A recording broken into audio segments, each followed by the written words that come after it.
Bonjour à tous mes amis, on a souvent envie de recontacter son ou sa pervers narcissique. Vous devez le savoir parce que c'est quelque chose qui, même après des semaines, des mois ou des années, revient. On se dit, j'aimerais recontacter cette personne pour lui dire par exemple que j'ai compris ce qui se passait. J'ai compris que cette personne était perverse narcissique. Ou alors pour se justifier, montrer que finalement on est une bonne personne ou qu'on est redevenu une bonne personne. Ou alors pour lui expliquer des choses. Ou alors juste pour avoir enfin raison. Cette personne nous a rabaissé pendant tout ce temps. Là, ce qu'on veut, c'est lui prouver que oui, on a raison. On est la personne saine de l'équation. Ou alors pour avoir enfin le dernier mot. Comme tu le sais, avec une personne perverse narcissique, c'est compliqué. L'autre te relance tout le temps. Ou alors peut-être parce que vous avez des enfants ensemble et que parfois il faut communiquer. On va en parler dans cette vidéo aujourd'hui. Avant de démarrer, si vous le souhaitez, abonnez-vous. Il y a aussi un quiz qui s'appelle « Est-ce que cette personne est perverse narcissique ?» qui est juste là. Et si votre cas est spécifique, contactez mon équipe. Prenez rendez-vous en cliquant sur le lien. Alors, ce qu'il faut savoir avec un pervers narcissique, c'est que tant qu'il le pourra, tant que tu laisseras une porte ouverte, ton pervers narcissique reviendra. Parfois même, avec ta porte fermée, il viendra toquer à la porte où il s'incrustera pour que tu le vois, pour que tu lui parles, pour créer une dispute. Dans les films sur les vampires, on dit qu'un vampire ne rentre chez toi que si tu l'y invites, et les pervers narcissiques sont un peu des vampires, mais c'est pire que ça, parce qu'ils peuvent rentrer même s'ils ne sont pas invités. Et ils peuvent s'avérer devenir très ingénieux quand il s'agit de te recontacter. De manière classique, tu peux recevoir des SMS, bien sûr, ils peuvent aussi passer devant chez toi, par hasard, passer devant ton travail, par hasard, ils peuvent même parfois arriver sur ton lieu de vacances, j'ai eu ça en coaching, tu peux aussi avoir des appels de la police, de la gendarmerie, il y aura toujours un prétexte pour te faire convoquer, ou alors parfois ils vont te dire oui mais là, il y a un vrai détail technique, il faut qu'on se parle pour régler ça, et quand tu vérifies, c'est pas du tout le cas. Chaque contact avec cette personne mènera à la même chose. Au tout début, tu auras l'impression que l'autre va s'excuser, en réalité pas du tout, et puis après ça, ça va recommencer. Il va te blâmer, il va te rabaisser, il va te critiquer, jusqu'à créer une dispute et t'embrouiller. Sauf que maintenant, il y a une différence. Maintenant, tu es éduqué. Tu as vu des vidéos sur ma chaîne, tu sais qu'un pervers narcissique ne change jamais, tu sais aussi que son jeu, c'est de te créer des émotions négatives. Ce qu'il veut, c'est te faire monter sur le ring pour avoir une discussion. Alors pas au sens physique, pas une dispute physique, mais ce qu'il veut, c'est te faire monter sur le ring et t'énerver. Te parler et t'énerver. Te faire pleurer, te rabaisser. Il veut se montrer supérieur. Il veut te contrôler ou t'utiliser. Et probablement que pendant longtemps, tu as cru qu'il fallait répondre. Ce serait une bonne chose. Parce que c'est ce que les humains font lorsqu'il y a un problème. Quand il y a un problème, qu'est-ce qu'on fait? On communique pour trouver une solution.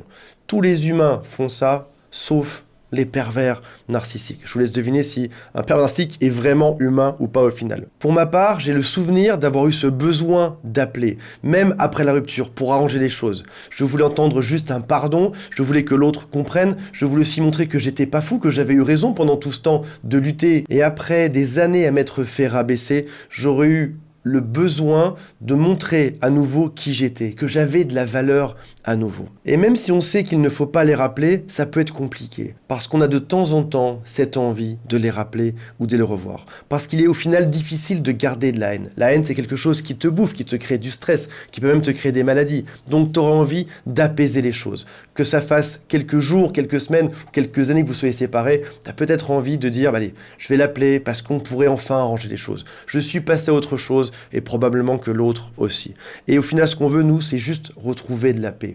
Mais on ne peut pas avoir ça avec ce genre de personnes. Et surtout, ce qui les rend les plus fous que tout au monde, c'est ton silence. Un pervers narcissique a besoin en permanence de ce qui s'appelle des ressources narcissiques. C'est son carburant. Il a besoin qu'on l'admire, qu'on le regarde. Il a besoin aussi de savoir qu'il peut nous manipuler.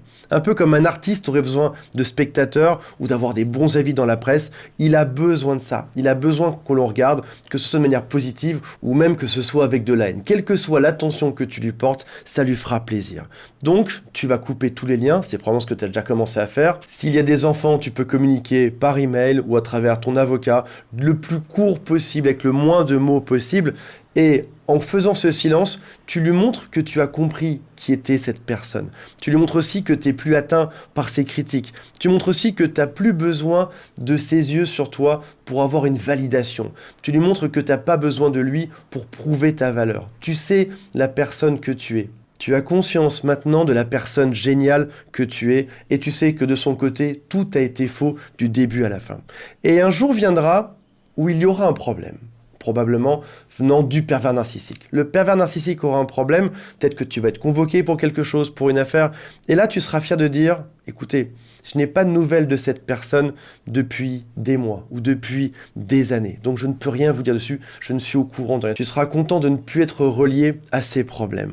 Ou alors quand tu vas entendre des ragots sur cette personne, ou alors quand tu vas entendre des ragots sur toi que ton pervers narcissique dit, tu pourras répondre, c'est fou parce que ça fait des mois qu'on est séparés ou des années qu'on est séparés et je ne lui parle plus du tout, je n'ai aucun contact, mais apparemment cette personne connaît mieux ma vie que moi-même. Il connaît tout sur moi apparemment. Et c'est étonnant qu'on dise des ragots sur moi alors que ça fait des années qu'on ne s'est pas parlé. Avec le temps, il faut être patient, mais tu entendras de moins en moins parler de cette personne-là, il y aura de moins en moins de ragots.